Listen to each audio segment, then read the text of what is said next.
Bonjour chers étudiants. Voilà, nous continuons notre étude du module sur le droit pénal douanier ou contentieux douanier. Nous avons étudié la dernière fois un thème qui porte sur la classification des infractions douanières. Cette classification nous a permis de dégager 3 critères. Chaque critère a permis de poser 2 types d'infractions. N'est-ce pas? Le premier critère, c'est le critère, n'est-ce pas, le critère du moment de la constatation de l'infraction douanière.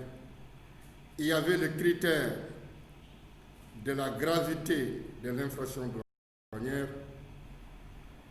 et il y a, n'est-ce pas, le critère de la nature de l'infraction. Donc, je reviens encore sur ces 3 critères. Le critère de la nature de l'infraction qui a opposé les infractions instantanées et les infractions continues. Nous avons le critère du moment de la constatation de l'infraction douanière qui a opposé les infractions flagrantes et les infractions non flagrantes. Et le 3e critère a opposé, n'est-ce pas, le critère de la gravité qui a opposé les délits douaniers aux contraventions douanières. Mais à ce niveau, concernant la gravité, le critère de la gravité, il y a une différence selon qu'on est en droit pénal général ou en droit pénal douanier. Dans le droit pénal douanier, il n'y a que 2 types d'infractions qui ont été prévues, les délits et les contraventions. Alors que dans les infractions du droit pénal général, nous avons 3 critères. Le premier critère, l'infraction la plus grave en ce moment-là, par rapport à la gravité, au niveau du droit pénal général, l'infraction la plus grave est qualifiée de crime. Et en règle générale, il y a crime quand il y a mort d'homme. Ensuite, il y a les délits et enfin, il y a les contraventions. Autrement dit, dans les infractions du droit pénal général, on a 3 types d'infractions, alors que dans les infractions du droit pénal douanier, on a 2 types d'infractions. C'est là où on parle de critères de la gravité. Parce qu'on remarque que dans le domaine du droit pénal douanier, le législateur n'a pas criminalisé les infractions douanières. Autrement dit, il n'y a aucune infraction commise dans le domaine de la douane qu'on peut qualifier de crime. Et d'ailleurs, on remarque que dans beaucoup de domaines où il y a la présence ou bien où on remarque des infractions à caractère économique et financier, dans tous ces domaines des infractions à caractère économique et financier, on n'a pas atteint le critère de crime en termes de gravité.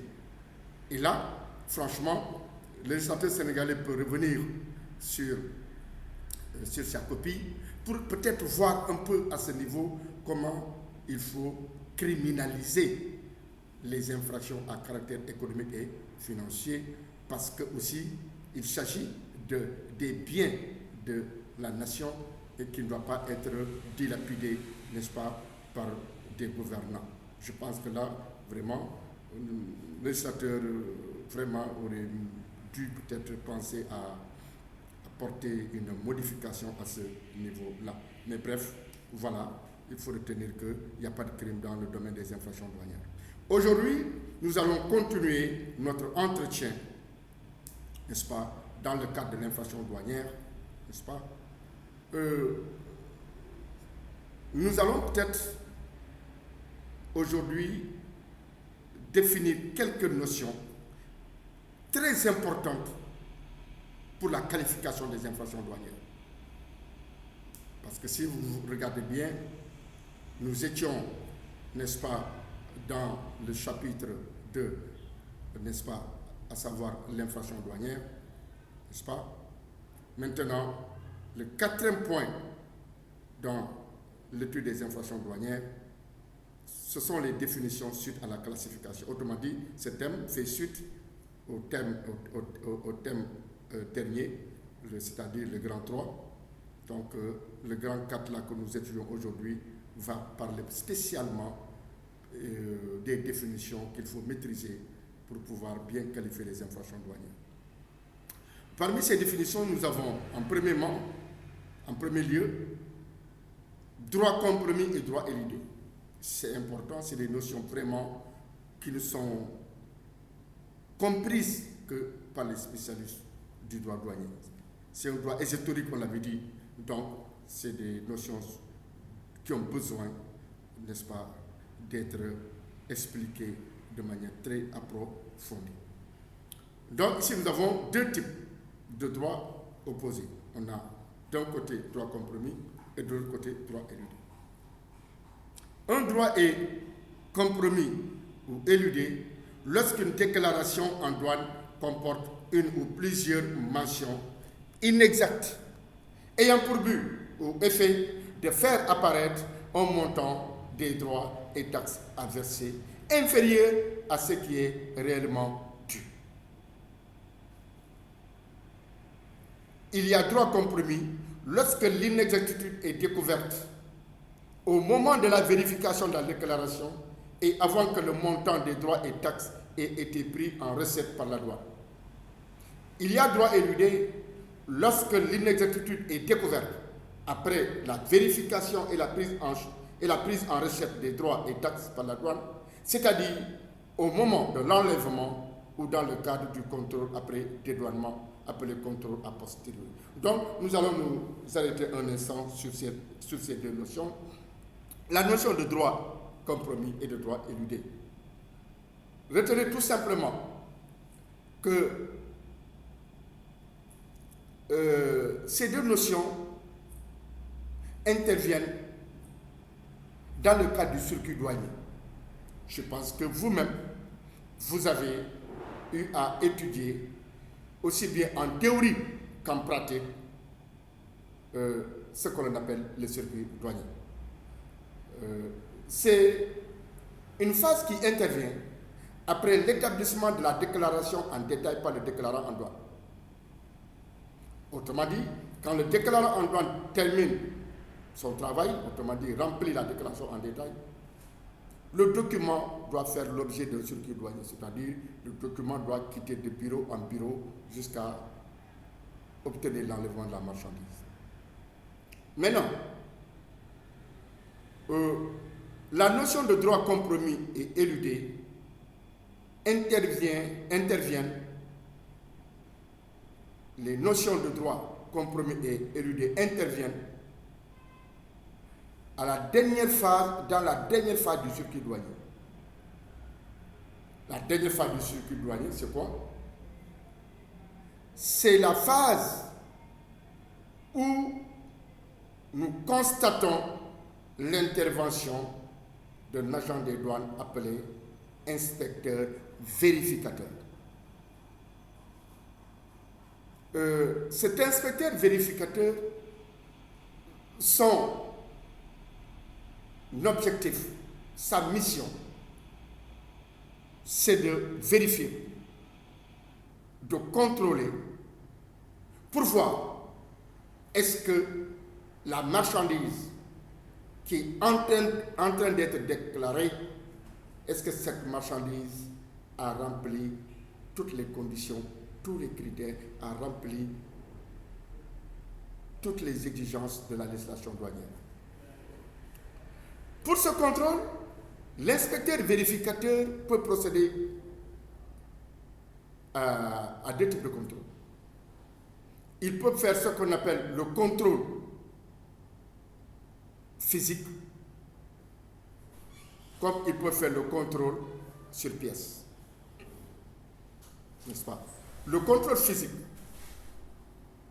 ce qu'on appelle aussi la vérification physique, consiste de la part de l'inspecteur à demander au déclarant de se rendre tel jour à tel lieu pour qu'il puisse y avoir un contrôle contradictoire. C'est-à-dire qu'il y aura la présence de l'inspecteur vérificateur et la présence du déclarant en douane chargé du dossier de la marchandise. Les deux parties vont se rendre au lieu convenu pour ouvrir les conteneurs s'il s'agit de conteneurs, pour ouvrir les colis s'il s'agit de colis. Donc, c'est ce qu'on appelle un contrôle contradictoire parce qu'il y a la présence des deux parties. À l'issue de ce contrôle, si l'inspecteur vérificateur ne remarque aucune anomalie, aucune irrégularité, il donne un feu vert en mettant un cachet sur la déclaration en détail comportant ce qu'on appelle le BAE, le bon à enlever douane. Concernant la vérification sur pièce, là, en ce moment-là, l'inspecteur vérificateur n'a pas besoin de se déplacer pour aller voir de visu les marchandises. Parce que peut-être ce sont des marchandises qui n'ont pas besoin d'un contrôle sévère. Là, en ce moment-là, avec le réseau guidé, l'inspecteur vérificateur et le déclarant en douane, à travers ce réseau-là, vont échanger les différents documents que la marchandise doit remplir. Et une fois que l'inspecteur vérificateur considère que tous les documents sont là, il accorde aussi son autorisation en mettant le BAE sur la déclaration en détail, permettant au déclarant maintenant d'être libre avec la douane. Justement, le droit compromis intervient dans cette phase-là, la phase du contrôle.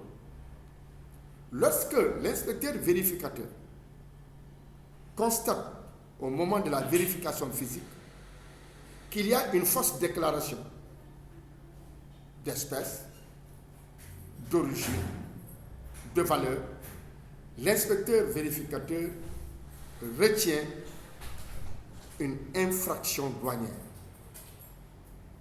Mais là, en ce moment-là, cette infraction douanière appelée fausse déclaration d'origine, de valeur ou d'espèce, cette infraction douanière va comporter un qualificatif en douane qu'on appelle droit compromis.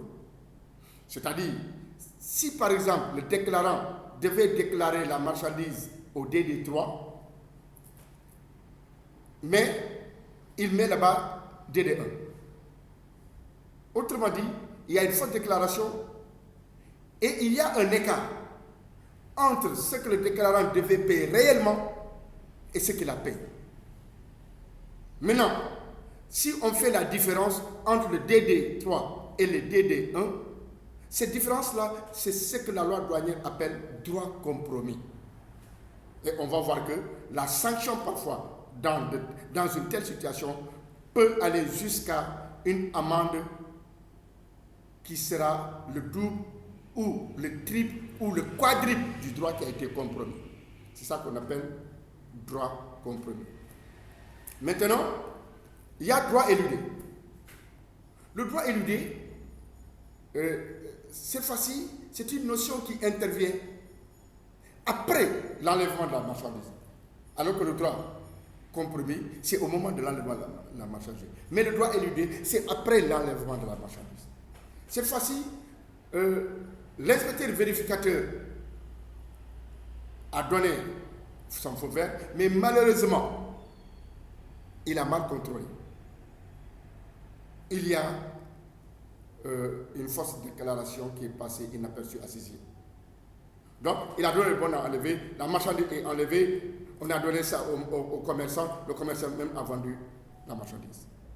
En ce moment-là, la loi douanière dit que tous les dossiers apurés, autrement dit, dont le déroulement est terminé, sont acheminés dans un bureau spécial de l'administration des douanes.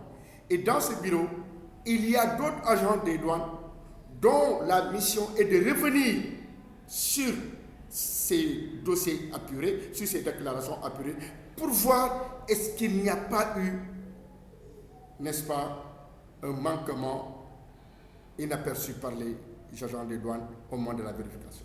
Maintenant, au cours de ce contrôle a posteriori, si les agents des douanes chargés de cette mission-là relèvent un manquement, ce manquement-là est appelé droit éludé. Donc, le droit compromis comme le droit éludé, ce sont des irrégularités qui ont été découvertes dans une déclaration en détail. Le droit compromis, l'irrégularité a été découverte au moment du contrôle physique ou sur pièce. Le droit éludé, l'irrégularité a été découverte après l'obtention du bon an enlevé. Voilà la notion de droit compromis, n'est-ce pas, chers étudiants. Deuxième notion, marchandises fortement taxées. Là aussi, effectivement, vous avez peut-être étudié la nomenclature des droits et taxes douaniers, n'est-ce pas? Cette nomenclature, n'est-ce pas, a prévu plusieurs catégories de droits de douane. Nous avons le DD1 qui est taxé à 0%. Nous avons le DD0 qui est taxé à 0%, le DD0. Ensuite, nous avons le DD1 qui est taxé à 5%, le DD2 qui est taxé à 10%, le DD3 qui est taxé à 20% et le DD4 qui est taxé à 35% pour certaines catégories de marchandises. Maintenant, la loi douanière considère qu'il y a marchandises fortement taxées dès que la marchandise en question est soumise au DD3 au moins. Donc, toutes les marchandises soumises au DD3, toutes les marchandises soumises au DD4 sont considérées par la loi douanière comme étant des marchandises fortement taxées.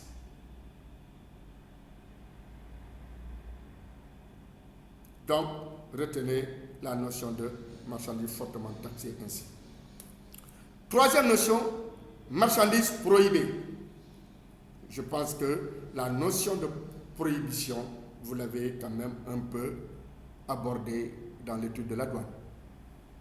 Mais en dehors même de l'étude de la douane, vous prenez uniquement le mot prohibé tout simplement. Ça signifie du point de vue du dictionnaire interdit. Quelque chose de prohibé, c'est quelque chose d'interdit. Mais en douane, le contenu de la notion de prohibition est trop vaste.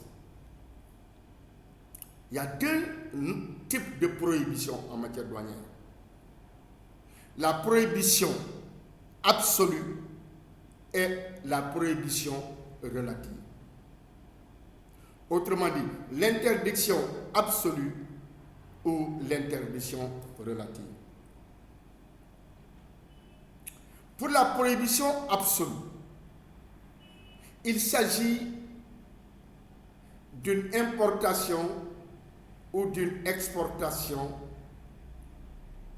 de marchandises absolument interdites. Ça signifie que cette catégorie de marchandises est formellement interdite dans le marché, tant sur le plan interne que sur le plan international. Ça qu'on appelle marchandises prohibées d'une prohibition absolue, je dis bien, marchandises prohibées d'une prohibition absolue. Maintenant, en ce qui concerne la prohibition relative, cette fois-ci, la marchandise n'est pas interdite du commerce international, dans le commerce international. Seulement, la marchandise, pour circuler dans le commerce international, doit être accompagnée par l'obtention de certains documents. Ce sont les documents qu'on annexe à la déclaration en détail. Vous savez, pour les documents qu'on annexe à la déclaration en détail, il y a deux groupes. Le premier groupe, c'est des documents standards, c'est-à-dire des documents qu'on doit déposer, quelle que soit nature de la marchandise à déclarer. Le deuxième groupe, ce sont des documents qu'on dépose pour la marchandise, soit en fonction de sa valeur, soit en fonction de sa nature, ou bien en fonction de ses conditions particulières. Et là, vous avez des documents tels que l'AV, la DPI, n'est-ce pas, l'attestation d'importation ou d'exportation, n'est-ce pas, les certificats sanitaires, les certificats phytosanitaires. Donc, j'en passe. Tous ces documents-là, spéciaux, pour faire sortir une marchandise des bureaux de douane, n'est-ce pas, font que la marchandise sera soumise à une prohibition relative. Quatrième notion, parmi les notions à étudier, la contrebande. Au sens strict, la contrebande est l'exportation ou l'importation en dehors des bureaux ou postes de douane en violation de la conduite en douane et de la route légale. Sont aussi considérées comme contrebande les violations des dispositions légales et réglementaires relatives à la détention et au transport des marchandises à l'intérieur du territoire douanier, les transbordements frauduleux, c'est-à-dire non autorisés, les versements frauduleux, les irrégularités relatives, les irrégularités relevées lors du transport de marchandises expédiées en régime suspensif. Effectivement, on assimile aussi à des contrebandes, malgré le passage par un bureau de douane, les importations et exportations sans déclaration avec dissimulation de marchandises dans des cachettes spécialement aménagées ou dans des endroits qui ne sont pas normalement destinés à les recevoir. Donc, la notion de contrebande, nous l'avons étudiée. C'est le fait de la part du conducteur à contourner les routes légales pour faire entrer les marchandises dans le territoire douanier d'un État sans passer par les bureaux au poste de douane. N'est-ce pas? Nous avons étudié ça. Mais à côté de cette définition, nous avons cité d'autres cas de contrebande. Cinquième notion, les importations et exportations sans déclaration. Au sens strict, ce sont les importations ou exportations passant par un bureau en l'absence de déclaration en détail ou sous le couvert d'une déclaration en détail non applicable aux marchandises présentées. Au sens large, ce sont différentes situations qui sont assimilées par la loi à des importations sans déclaration ou exportations sans déclaration. Ce sont des situations qui laissent présumer une absence de déclaration ou qui sont légalement qualifiées d'importation sans déclaration ou d'exportation sans déclaration pour assurer une meilleure lutte contre la fraude. Dans ce dernier cas, malgré la qualification, il y a toujours une déclaration. Donc, les importations et exportations sans déclaration, là aussi le contenu est un peu vaste. Ce sont toutes les situations dans lesquelles on constate que, n'est-ce pas, au moment de la déclaration, n'est-ce pas, le déclarant ou l'acteur du commerce international n'a pas, n'est-ce pas, mis à la disposition de l'administration des douanes tous les documents nécessaires pour contrôler l'opération d'importation ou l'opération d'exportation. Sixièmement, nous avons les fausses déclarations. Lorsqu'une déclaration est inexacte dans une ou plusieurs de ses mentions, mais reste applicable à la marchandise à laquelle elle se rapporte, il y a une fausse déclaration. La fausse déclaration peut porter sur la valeur, l'origine, l'espèce, la quantité, le nombre de colis, le destinataire ou l'expéditeur réel et d'une manière générale sur toutes les énonciations de la déclaration. Donc là aussi, c'est lorsque vous donnez des éléments sur une marchandise alors que ces éléments ne sont pas exacts. Vous dites que dans mon conteneur, j'ai des carreaux, alors que dans votre conteneur, vous avez des lingots d'or. Vous avez fait une fausse déclaration. Septième notion, nous avons infraction plus sévèrement réprimée. C'est une règle générale qui résulte de l'application de l'article 333 de l'ancien Code des douanes qui dispose que tout fait tombant sous le coup des dispositions répressives distinctes du Code des douanes doivent être réprimés sous la plus haute acception pénale, voir article 412 du nouveau Code des douanes. Effectivement, une même infraction peut comporter, n'est-ce pas, plusieurs qualifications. Une même infraction peut comporter plusieurs qualifications, mais on verra que parmi les différentes qualifications, on va retenir la qualification qui sanctionne plus sévère, plus sévèrement. C'est pourquoi on parle d'infraction plus sévèrement réprimée. Huitième infraction,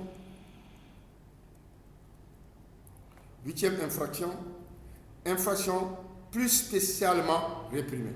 C'est une règle générale de qualification qui fait passer en priorité les dispositions qui sont les plus spécifiques lorsqu'une situation d'infraction paraît devoir relever des articles 386, 396 et 400 du Code des douanes d'une part et d'autre part d'autres articles de ce même code. C'est une règle qui peut déroger à la règle de concours lorsqu'elle est appliquée. Effectivement, là aussi, nous sommes en présence de plusieurs infractions, mais on voit que parmi les infractions ciblées, il y a une qui est là et qui frappe spécifiquement une violation dans la situation litigieuse.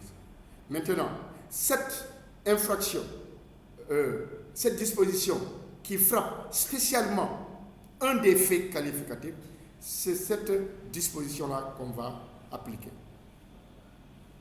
Maintenant, on a en grand 4 les concours d'infraction. Quand on dit concours, là aussi, on voit que plusieurs infractions entrent en jeu. Il y a concours d'infraction lorsqu'on se trouve devant deux ou plusieurs possibilités de qualification par rapport à une ou des situations délictueuses. Le concours peut être idéal ou réel. Donc, ce qu'il faut retenir ici, c'est la notion de concours idéal et la notion de concours réel. Le concours idéal d'infraction, c'est le cas lorsqu'un même fait matériel est susceptible de deux ou plusieurs qualifications.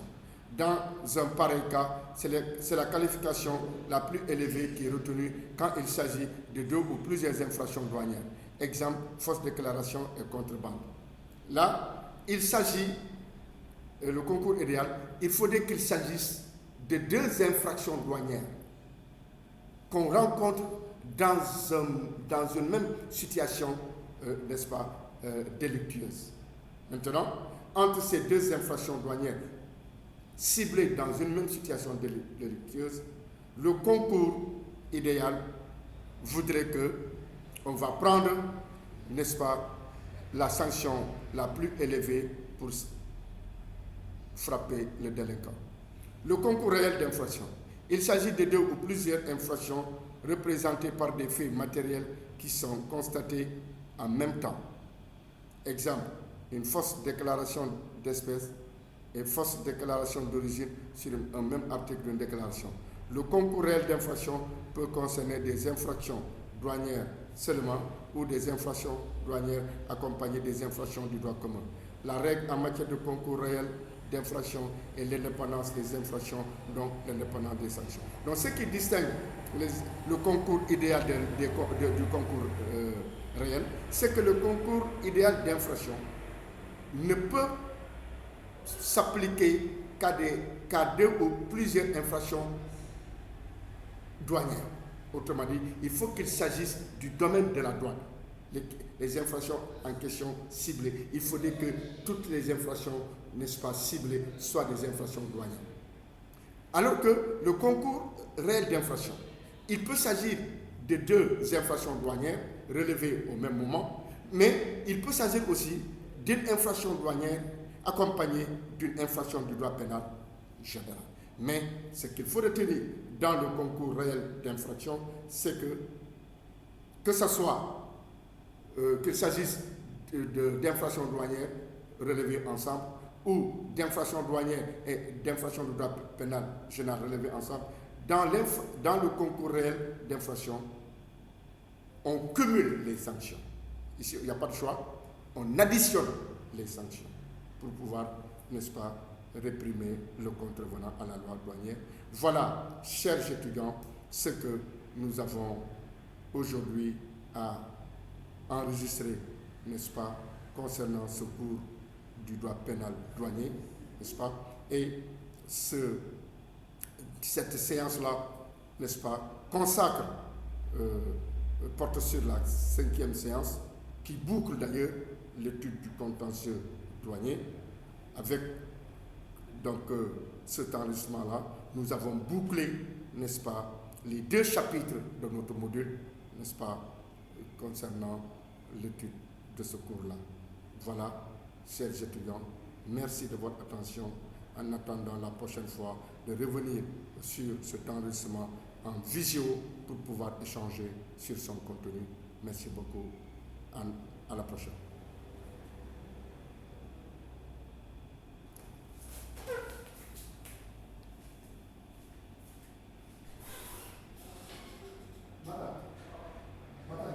C'est bon.